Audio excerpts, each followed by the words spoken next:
পাৰিলে অকলে থাকিবলৈ শিকক। আপোন আৰু সপোন দুয়োটাই বেদনাদায়ক।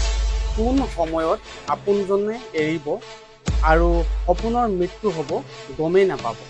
এতিয়া আগবঢ়াইছোঁ আমাৰ যিসকল ছাত্ৰ ছাত্ৰীয়ে পঢ়াৰ প্ৰতি অমনোযোগিতা, পঢ়িবলৈ মন নকৰে, মই তেওঁলোকৰ প্ৰতি দুআষাৰমান কথা ক'ব বিচাৰোঁ। এতিয়া তুমি পঢ়াৰ বাবে 5 বা 6 ঘণ্টা সময় টান পাইছা, তেতিয়াহ'লে মনত ৰাখিবা ভৱিষ্যতে তুমি বেলেগৰ তলত 8 বা 12 ঘণ্টা কাম কৰিবলৈ সাজু থাকা। মা বা দেউতাই পঢ়াৰ কথা ক'লে খং কৰিছা বা বেয়া পাইছা, তেতিয়াহ'লে মনত ৰাখিবা টিকা ফটা ৰ'দত কাম কৰিও আনৰ 10টা কথা শুনিবলৈ সাজু থাকা। গতিকে সকলোৱে ভালে থাকক, সুস্থ থাকক আৰু আমাৰ যিসকল আছে শিক্ষাৰ্থী তেওঁলোকে পঢ়াত গুৰুত্ব দিয়ক। এতিয়া আহিছোঁ আন এটা কথালৈ, ভালদৰে মনত ৰাখিব। পুত্ৰ কোন? পুত্ৰ হৈছে পিতৃ মাতৃক স্বৰ্গলৈ লৈ যোৱাজনে হ'ল পুত্ৰ। আৰু কইনা? কইনা কোন? যি স্বৰ্গক ঘৰলৈ মাতি নি আনে, যি স্বৰ্গক ঘৰলৈ মাতি নি আনে, আৰু সেয়াই হৈছে কইনা। আৰু বোৱাৰী কোন?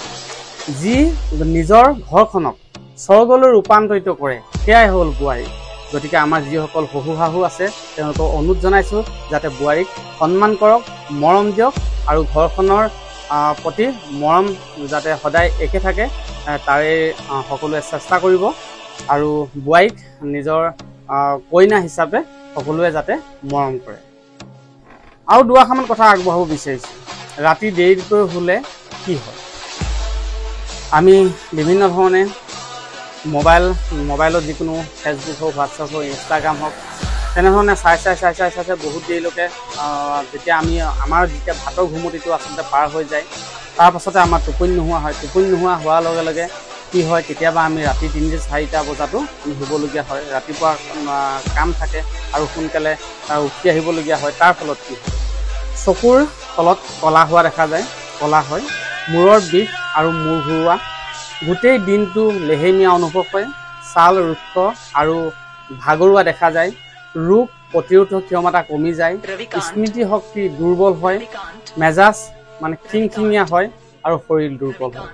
গতিকে এই কথাখিনি মনত ৰাখি যাতে সোনকালে সকলোৱে খোৱাৰ অভ্যাস কৰে তাকে মই কামনা কৰিছোঁ। এইবাৰ আহিছোঁ আন এটা ভিডিঅ', আন দুআষাৰমান কথাৰ বাবে। আচলতে চাফা মনৰ মানুহৰ কেইটামান লক্ষণ, চাফা মনৰ মানুহৰ 5টা লক্ষণ মই আপোনালোকৰ আগত অৱগত কৰিব বিচাৰিছোঁ।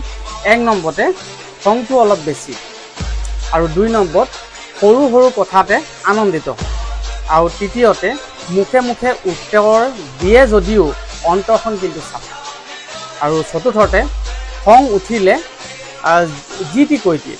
আচলতে খং যেতিয়া উঠে তেতিয়া যি টি কথাবিলাক কৈ দিয়ে। আৰু শেষৰটো হ'ল 5 নম্বৰটো, শেষত আকৌ কি কৰে, নিজেই খং কৰাৰ পাছত নিজে আকৌ দুখ পায়, অনুতপ্ত অনুভৱ কৰে। গতিকে সেয়া আছিলে বন্ধুসকল আপোনালোকলৈ আগবঢ়োৱা কেইটামান গুৰুত্বপূৰ্ণ কথা। ভিডিঅ'টো চাই কেনে পালে নিশ্চয় জনাব।